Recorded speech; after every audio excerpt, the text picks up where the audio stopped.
Welcome to Dock Chat, the podcast that brings you the stories of the unique community of people who work, live and play in the Historic Dockyard Chatham. This podcast is a bit different, as I will be looking back at the 12 podcasts we've recorded and giving you a taster of each one. In part one, we look at the first 6 podcasts. We published our first Dock Chat podcast in July 2024 and featured Pip Blackmore, the Volunteers Coordinator. Pip looks after over 300 volunteers at the dockyard, and in this excerpt, Pip talks about the importance of volunteer coffee mornings. We had a little bit of a theme to our Christmas coffee morning where we had a Christmas tree and volunteers could put memories of their loved ones on the Christmas tree. And that really opened up some probably quite useful, I'd say, conversations with the volunteers where they were able to talk about how they were slightly struggling over the Christmas period. So something that looks on the face of it like a chance to have a cake and a cup of tea can actually be really useful and really, I like to think, benefit the volunteers. In August 2024, the podcast featured George Hornby, volunteer researcher, and George told a fascinating story about our large-scale model of HMS Victory, Sir Laurence Olivier, and one of his ancestors. Here is George summarising his findings. It's a lovely story that goes from this wondrous model, which you can see fighting battles in the film, and the star of that thing, Laurence Olivier, who plays Nelson, who lost his life in the greatest victory that this country had in naval matters at the Battle of Trafalgar. Laurence Olivier is descended from one of the best shipwrights among the team here in Chatham Dockyard, who built that warship, the HMS Victory, which is synonymous with Nelson and synonymous with the history of the Navy.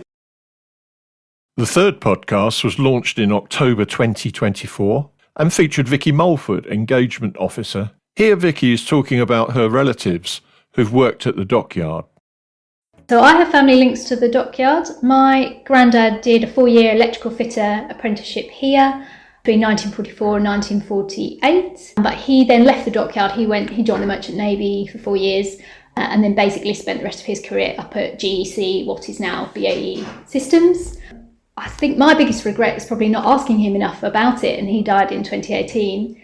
He used to tell me stories about getting his bike stuck in the rail tracks in the dockyard. But other than that, I generally don't really know much about his time in the dockyard. I did find a photograph of him in the archive, which was really exciting. And a greater link even than that is my great-grandfather, Sidney Raine, who essentially spent his entire working life in this dockyard, from apprenticeship, which he started, I believe, in 1925. He apprenticed shipwright. He then went into welding, and there's kind of a few job titles that we know about, but then some we don't necessarily. He also spent 4 years in Malta, so he was seconded to their dockyard after the Second World War. So he went out there in 1948, came back in 1952 to help rebuild after the war. And I know that when he came back, he was essentially tutoring apprentices. And I only found this out by accident because one of the volunteers here, one of the Historical Society volunteers, Alan Rayner, happened to be one of those apprentices. And he came along to an oral history day we did a couple of years ago. By pure chance, he had a book open on a page with a photograph of a group of apprentices. And my great-grandfather was at the end, and it said apprentices and instructors, 1954, something like that. And I said, "That's my great-grandfather." And Alan went, "Oh, what, Sid?" And I said, "Yeah."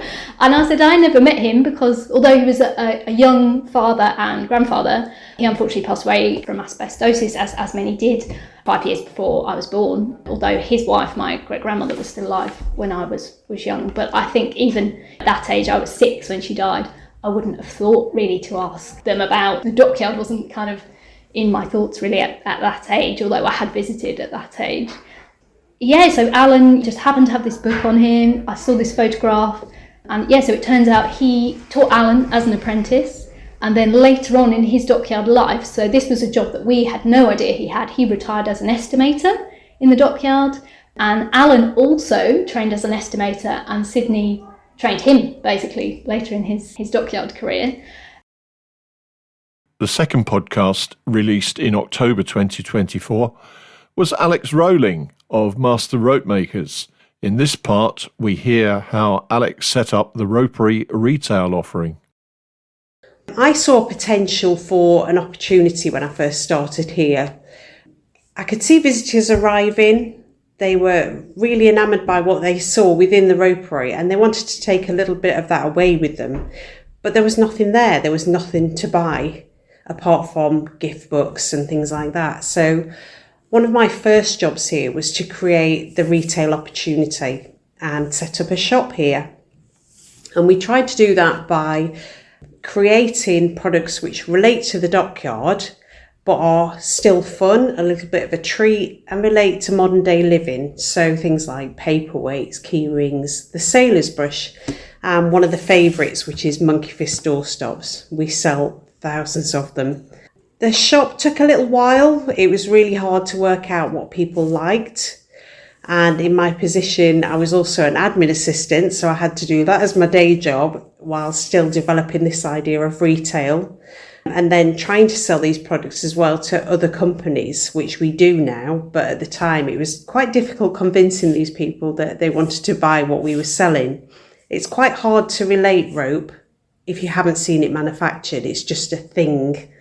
And people don't generally treat themselves to rope. It's not like a cosmetic or a candle. So now we have those things added on. People can buy all sorts of weird and wonderful things in the ropery shop, from cuddly toys to really lovely candles, and of course our Christmas wreaths.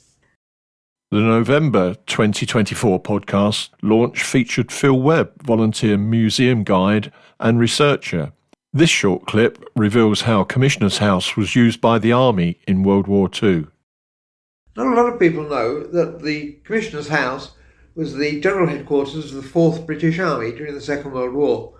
The reason they don't know it is that the 4th Army existed only in the minds of certain British intelligence officers and the German intelligence officers they were conning. The army stayed there right through to the end of 1944, with the Germans still waiting for us to land yet more troops round the Pas-de-Calais, and they were holding their troops there so that they would be able to fight us off. One of the intelligence officers responsible for that, you may know his name, was Ian Fleming. In February 2025, Richard Maudsley, CEO of Chatham Historic Dockyard Trust, reflected on 2024 and looked forward to 2025. In this part, Richard tells us a story of how the dockyard celebrated the 40th anniversary of the dockyard closure. Marking our 40th anniversary as an organisation, so the establishment of the trust following the closure of the dockyard in 1984. And we recognise within that this is an important moment in our story, in our history, but also recognising the importance of that moment to Medway, the place that's Medway. And we wanted to really mark that in an appropriate way. So we sat down and we set out to really think about, how do we do that? What do we want to get from a 40th anniversary year? What do we need to cover? What do we need to convey? How do we both commemorate appropriately the closure of the dockyard, so appropriately commemorating the closure, whilst not only dwelling on the past and recognising the really significant progress and the amazing achievements that there have been over the last 40 years, probably more so than anyone would have been able to imagine 40 years ago when the dockyard closed. So we set out our Dockyard 40 programme, and really we agreed 3 set objectives. We said we want to commemorate the closure appropriately, we need to mark that, we need to do so respectfully, but we don't want to dwell on the past. So we also want to celebrate the successes of this place and the achievements that there have been over that 40-year period. But also, really importantly, we want to engage with our local communities, recognising the importance of this for Medway. So we set up Dockyard 40. And to do that, we had a really wide-ranging kind of program of both major events, smaller events, exhibitions, things that take place both on site, but also things that took place right across our local communities. Different ways to pull out aspects of that story, really. Doing that through, as I say, exhibitions, touring exhibitions, photographic exhibitions, through major events, telling our stories in different ways, and also working with and within our communities locally. And there were some amazing highlights in that year. There really were some absolute cracking moments. And I think some of the real highlights for me, absolute highlight for me, I think, was Ghost Ships. Was an amazing partnership project that was developed with and led by our partners Icon Theatre. So Icon Theatre, Arts Council, National Portfolio Organisation, based on the Dockyards. And they wanted to reinterpret and tell the Dockyard's 400-year history, but telling stories and aspects of that story that we don't pick up elsewhere, through in some instances through our museum, engaging local communities in that storytelling and interpreting it through a completely different form than what we do, through the way that we work. So really using kind of contemporary and Kathak dancing as a way of interpreting that. And it was just remarkable. So over 4 nights, over 2,000 people, really strong local focus in terms of the audience for that. And as I say, telling aspects of our story that we just don't otherwise do. So that was a real moment. Hosting Armed Forces Day, so working in partnership with Medway Council. There's a real partnership theme actually in a lot of the work that we've done and that we do. So hosting our Armed Forces Day, Medway's Armed Forces Day, welcoming over 8,000 people to site to really support and show our support for our armed forces communities and to really respect the military traditions of this place, and to do that through a really open, public, free to enter, fully accessible event. So that's some big moments, but there's also been some really lovely smaller moments in that as well. So a photographic exhibition that showed our 40 years and some of the evolution of the place and the site over that 40 years, both a physical and a digital timeline that we put together to talk about the 40 years from the closure, right from the point of the closure of the dockyard, the simultaneous establishment of the Chatham Historic Dockyard Trust, right the way through. And kind of taking it right back to, we are a charity that is ultimately about the preservation of this remarkable place, custodians of this remarkable place, and how we then tell the stories of that. So how we deliver our learning objective to tell the 400-year story of the Historic Dockyard Chatham. And we just used a range of platforms really to do that. So local, regional, national, international, even in some senses, being out there talking at a range of different community events, but also a range of conferences and different things that we spoke about and delivered in lots of different ways. So lots and lots of moments and highlights for that for me. And a key element in it, as I said, one of our core objectives was how we engage with our local communities. So building on our really successful public engagement work that we deliver through Vicky and with our volunteers and lots of the team getting involved in that, how we actually work with and engage and build local audiences and ensuring that the Historic Dockyard is a place for them, that it's welcoming and accessible for everyone, and that we have a relevance and a connection to our local communities. And I think our 40th anniversary year went a long way to achieving some of those core objectives really. We will have more excerpts from podcasts in part 2.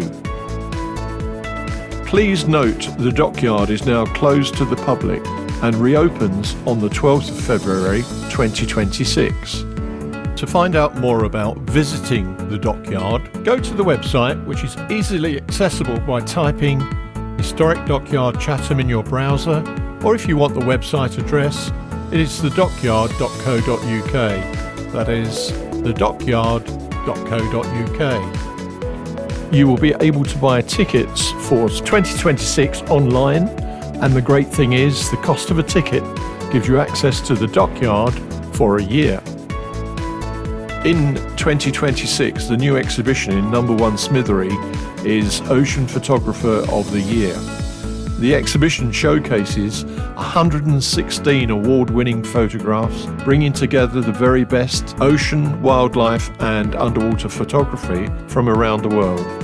The exhibition runs from the 28th of March to the 31st of August and is included in the annual ticket price. In part 2, we review more of the podcasts. Our next episode of Doc Chat was released in March 2025 and featured a dockyard resident, Roger Rosewell. Here, Roger describes what it was like living in the dockyard through the COVID-19 pandemic.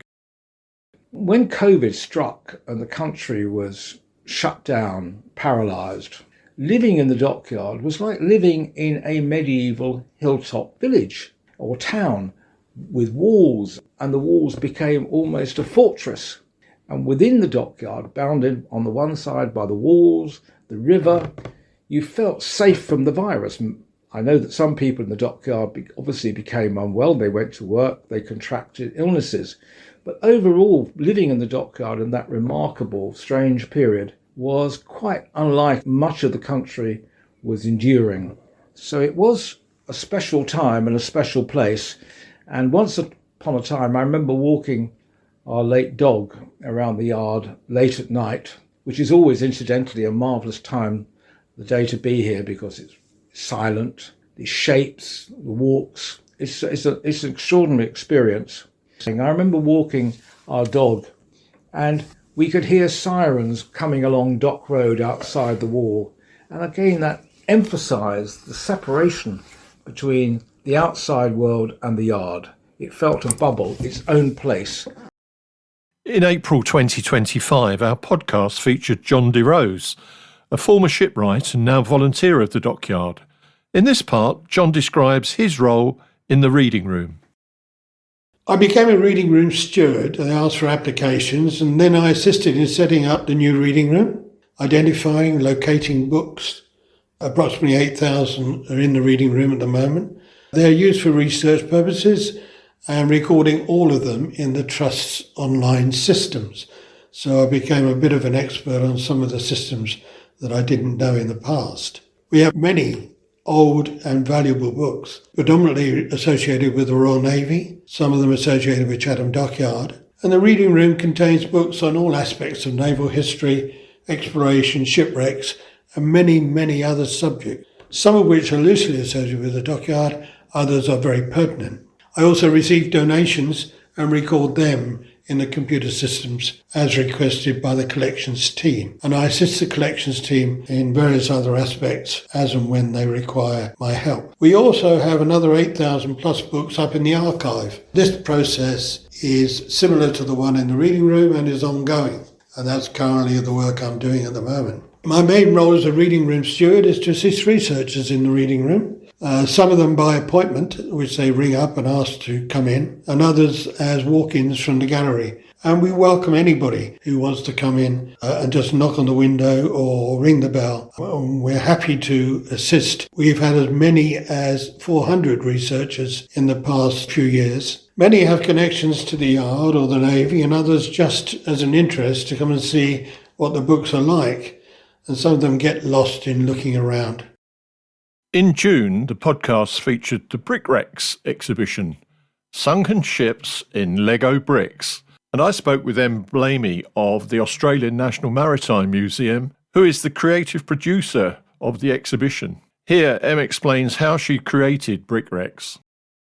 So my role as creative producer was to basically develop the exhibition. I worked for the Maritime Museum in Sydney, the Australian National Maritime Museum, and create exhibitions on all sorts of different topics, anything from pirates to this one on shipwrecks, and currently I'm developing one about crocodiles. So it's a great job where I always get to learn new things and then try and think of cool ways to share them with visitors to the museum.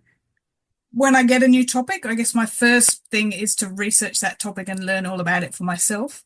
I actually think it's quite useful if it's a subject I'm not very familiar with, because then I figure I'll be starting at the same point that a lot of visitors are that come to the exhibition. So hopefully the things about it that grab me and that I find interesting are the sorts of things that other people will like to learn as well and discover. And so I try and think of ways to present them.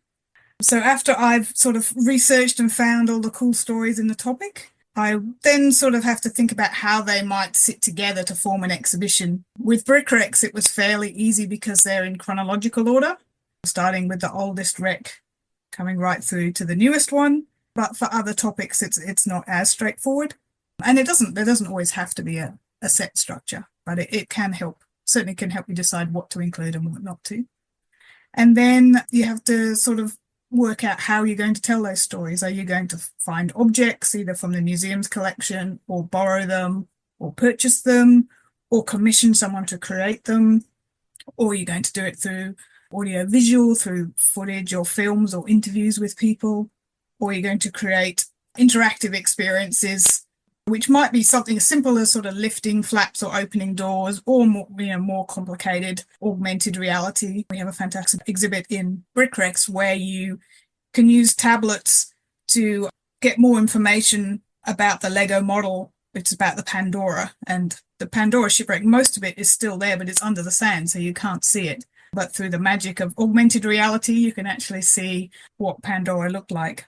Another thing that's important is to make sure that you get a balance of different ways of telling the stories and different ways of interacting, because everyone's different. Everyone engages in different ways, learns in different ways, wants to discover things in different ways. So it's nice to have a variety, and that way there's something for everyone.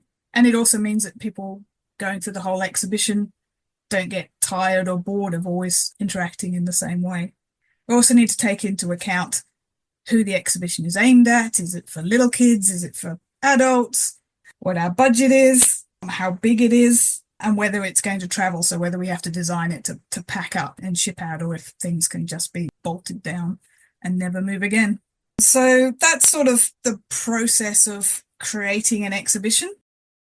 In part 2 of this podcast, Paul Barnard, Deputy Chief Executive, talks about the importance of the Brickrex exhibition to the dockyard, and in particular the many facets of the exhibition. And I think the thing that probably struck me the most when getting the exhibition here was, on one hand, the scale of these incredible models that have been built. So 11 models, over 170,000 Lego bricks.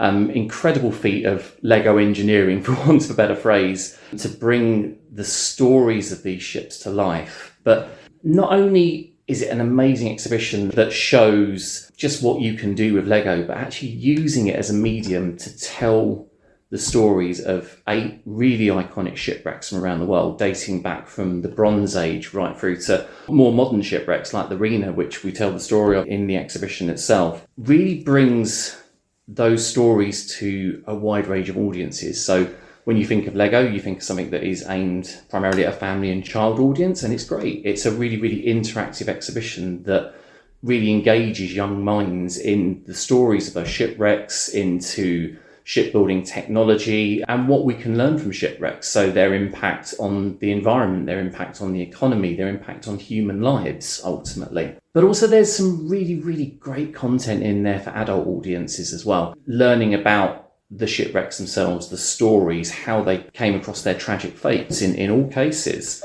Yeah, so learning about how we tell those tragic stories to adult audiences in quite detailed ways. The July podcast was about the Commissioner's House renovation project and featured Nigel Howard, the project lead. Nigel tells us about the early history of Commissioner's House. So from St Lo's time, we then go on to 1724. We've got Commissioner Kempthorne moves into the house. Commissioner Kempthorne was captain to the Royal Sovereign, which was the King's flagship, 1701 when it was first launched. Not built at Chatham, built in Woolwich. The Royal Sovereign was in dry dock in 1723. Kempthorne comes in to become the Commissioner of the Dockyard 1723-24, And we find that at that time, the officers' terrace was being built. The previous officers' residence were taken down, and that freed up the commissioner's house to stand on its own. Prior to that date, the officers' houses had been right up and abutting the commissioner's house. So by removing these houses, the commissioner's house became more visible, and that's when Kempthorne asked for the front door to be moved to a more harmonious position, which is the position that we see today. It's the centre of the house, and it looks right, but to do that, I had to move the staff staircase, and the staff staircase is now in the next bay along to the south. Kempthorne, we think, we can't prove it at the moment because we can't find that letter, but Kempthorne was also responsible for moving the painting out of the grand cabin in the Royal Sovereign to the ceiling of the house.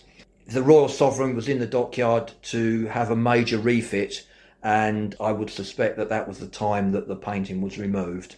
And then we go on from various other commissioners. We've got Commissioner Proby, who asked for a bathroom to be fitted into the house. Bathroom not for bathing as we do today, but for medicinal purposes. We're not sure where that bathroom was. We've got some ideas, and I'm hoping with a little bit more detective work in the building we can identify that as well. There has been some major structural work completed inside the house, and there are various letters at various times as we go through the 18th century complaining about movement in the house and structural stability in the house. And we've got some lovely ironwork hidden within the floor voids that were put in to help hold the building together, to help stabilise it, and they've obviously done their job. And we know also in late 1700s that the windows at the north and south elevations were bricked in, again to help stabilise the structure. We can see on the 1774 model and the 1784 painting that the windows are in place. So we can kind of pin down when these things changed. And we are still discovering various bits and pieces about the house and how it was put together and how it was maintained. Very few of the internal partitions are true to their original locations. On the ground floor and on the first floor. On the second floor, it's more as it would have been built by St Lowe, with some of the panelling still in place. In September 2025, the podcast featured Alex Wade, the dockyard conservator.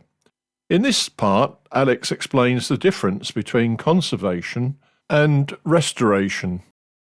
So there's several sort of different ways that we think about conservation and then restoration. A lot of people don't really know the difference between the two, but there is a bit of a marked difference between the two different disciplines. Conservation, which is obviously what I'm doing here and sort of what I'm trained to do, is predominantly for the stabilisation of materials. So you're trying to slow down or stop the deterioration of an item. It's about preservation and also access for people as well. So if you're thinking about, say you had a section of sheets of paper and it had sort of broken down at the spine or something like that in the book, you still want people to be able to access and read that information, but they have to do it safely so that they're not damaging the piece further. So we might go in and make a couple of little repairs, but maintaining the overall look and feel of the piece. You might not necessarily match colours of the papers. If you sort of repaired a little corner of a piece, you might not necessarily make that the same colour as the original page. It kind of makes it look... It's obvious that it's had a repair to it, and it's all reversible as well. A lot of the materials and methods that we use are reversible. You can take them off again, so that, say that in a few sort of 10 years, 20 years, we decide we don't actually want that piece on anymore, or if it's deteriorating the item, we can take that off and remove it. Whereas restoration is a bit more like what you might see on the Repair Shop on BBC One. That's all about really reconstruction of a piece and the aesthetic appearance of something. So say you had a nice big oil painting and it had a piece that was missing somewhere, or a piece where some of the paint layers had come off. The restorer might go in and paint those back in, making an estimate of what the artist would have possibly put on the piece, what it would have looked like when it was originally sort of painted and put in. They might take the frame off. If the frame is damaged, they might want to rebuild that frame and sort of take pieces away they would get rid of, whereas in conservation we might not necessarily take pieces off and get rid of them. We might keep them sort of as part of the collection attached to the piece. And we're sort of more concerned with the historical, what we call provenance of the piece. That's the story of the item. We're more concerned with that. But there is crossover between the two. So I will also do sort of what some people might consider a bit of restoration work. I might do a bit of that with conservation, especially if it's going out for exhibition and display. But there is a code of ethics that we stick to that is passed down by people called the Institute of Conservation. They sort of oversee all of us as a professional body, and there are British standards that we adhere to as well, and every country's got maybe slightly different standards that it sticks to, but the general principles are sort of the same, and that's to keep everybody sort of looking after things in sort of the same way. We're all kind of moving towards the same goal, and that's sort of part of what I'm here to do, is provide some of that advice and guidance as an institution about what's ethical, what we should be doing with materials, how we should be repairing them, how far to go, those kind of questions. I sort of give a bit of that information to the Trust as a whole. In the October podcast, we heard from Chloe Wilson, filming manager. Chloe provided an insight of the challenges and triumphs of managing film crews on site. In this part, Chloe tells us about the various productions at the Dockyard. I've been filming at Chatham now for well over 40 years. We were lucky enough in 1989 to welcome our first production for the Disney Channel, which was Great Expectations. That featured Anthony Hopkins, and it is still available online if anyone's interested in watching it. Although you will see a very grainy version of the Dockyard if you watch that one. In that sort of 40 years, we've welcomed over 200 productions to the Dockyard, and there's a huge range of things that we do. We normally do anywhere between 25 and 40 sort of shows a year, depending on what's being filmed, what's popular, if we're doing period dramas, which is what we seem to be really well known for now. There's lots of different types of productions in the film industry, and we're lucky we kind of touch all of those here at Chatham. One of them being TV commercials. So that's an area of the business that we don't do a huge amount of day to day. But when they do come in, we reap great reward from them because they're usually featured on the TV, which is a really nice thing. So there are companies such as Skoda. We've done some sort of adverts for them a couple of years back where they did a car shoot here in one of our big hangars. Scottish Widows, the insurance company, have used the outside of our buildings before. Commercials are great because whilst they're quite easy to film, they're normally here for a short period of time. We generally find that actually the rewards of that, of being featured on the TV at 8-9 o'clock in the evening in between EastEnders or Emmerdale, is quite a nice thing. Photo shoots is another area of the industry as well. Similar to commercials, they're quite easy to deal with. We generally have them here for a day or two at a time, and you get to work with some really high-end brands on photo shoots, so fashion companies, shoe commercials. We've had people like Zara here, Russell and Bromley, and you're essentially the backdrop promoting their products. So they could be used on social media, on their kind of website pages, in their magazines potentially. So that, again, that gives a nice kind of PR element to filming. So whilst photo shoots don't generate the biggest income of the industry, they're easy to deal with and they can give us some nice PR if we work with the companies carefully. The main bulk of our business is feature films, which is the stuff we're known for, the stuff people love, and the stuff that generates the most money generally. Also definitely the trickiest to work with. So feature film crews could be anywhere from sort of 100 to 300 crew members before you've got any cast, any extras and any stuff that they bring. Feature films as a general rule have quite nice budgets attached to them, which commercially is great. We can earn some nice revenue, but with that comes chaos as a general rule. So it's lovely to welcome them, but it takes over our site here, and we're not just a film and TV locations area. We have visitors here, we've got residents and tenants here, so all of that has to be taken into account. Alongside feature films, you've got high-end TV, which again is an area that we're known quite well for. That's productions like The Crown or Bridgerton, those kind of TV shows that have budgets that are in excess of kind of £1 million per episode. And you can tell when you've got a high-end TV production on site because they come in with everything you could possibly imagine and more. Food is wonderful on set. You've got cast and crew coming out of your ears. It's generally a very, very busy place to work on that kind of area. But again, it brings with it a really nice revenue stream. And those productions are going out generally on streaming services. So you'll find them on Netflix or Paramount, Apple TV, those kind of things. And those bigger budgets allow for bigger crews and therefore an easier time on site. You've got more people doing more jobs, you've got easier communications with the team. Silly things like health and safety. They'll have a whole health and safety team dedicated to that production. Whereas when we get to things like independent or regional productions, they're working with much smaller budgets, much smaller teams, and then you've got one person doing several jobs. They might not have dedicated people to certain areas, but that doesn't make them any less important to us. In sort of regional TV, independent production, whilst it's worth less financially, gains us more in terms of they're generally more likely to use their local locations. So Call the Midwife is a prime example of that. They're a smaller budget production, but they've been with us now for 14, 15 years nearly. They're repeat business to us. They know the site, they like it, and we've created a nice partnership working with the production company there. That goes for things like BBC and ITV as well. You're often working with production companies and crews that work on their TV shows for years and years. EastEnders is a great example of that. We had them here a couple of years ago, and the crew that were working on that EastEnders production had been there for like 25 years working with each other.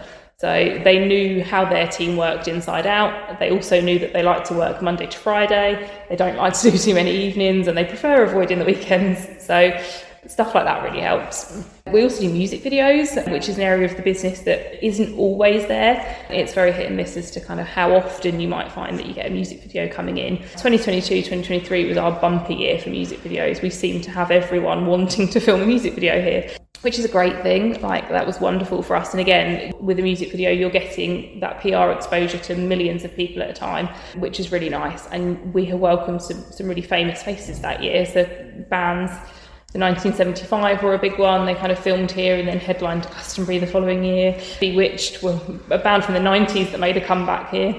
And probably our most important one to date has been Ed Sheeran, filmed with us back in February 2023, I think it was now. We are now on 10 podcast platforms, including Amazon Music, Apple Podcasts, Spotify and YouTube. You can either visit any of the 10 podcast platform websites or download their free apps from the Google Play Store or the Apple Store. If you have enjoyed our podcast, please hit the subscribe button and you will be sent a notification whenever a new episode is added. To contact us about the podcasts, please email us at podcast@chdt.org.uk. That's podcast@chdt.org.uk. So until the next time, this is John saying goodbye and take care.